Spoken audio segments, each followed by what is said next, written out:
Nakiisa naman sa earthquake drill ang daang-daang learners kasama ang mga magulang at guro sa isang paaralan sa Dagupan City. Ang detalye sa report.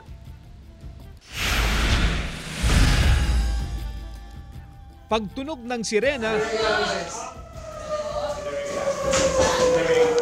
naglabasan mula sa kani-kanilang silid-aralan ng learners sa isang universidad na ito sa Dagupan City. Dumiretso sa evacuation area, nag-duck, cover and hold. Sa evacuation area, may itinayong first aid station na umantabay sa mga nangailangan ng atensyong medikal. Ang eksena, bahagi ng isinagawang earthquake drill. So, to be ready, of course, and everybody should be educated on how to react on certain unforeseen events. Nakaantabay ang mga kawani ng CDRRMO at Schools Division Office sa drill. Wala raw perpektong drill pero nagagawa raw ito ng maayos. Hindi nila siniseryoso.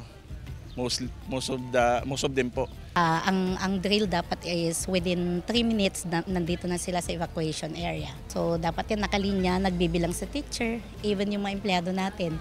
Pumunta na lang basta-basta saan ba? Parang ganon. May kakulangan din daw sa information dissemination. Rekomendasyon ng mga evaluator, magkaroon ng orientation at paigtingin pa ang tungkulin o responsibilidad ng bawat isa.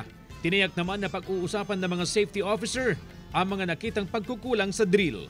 Sa pagkakaroon ng mga ganitong drills, makikita natin, ma-assist natin yung problema at doon makokorek natin. Kasama si Henry Duminsil, CJ Torida, One North, Central Luzon.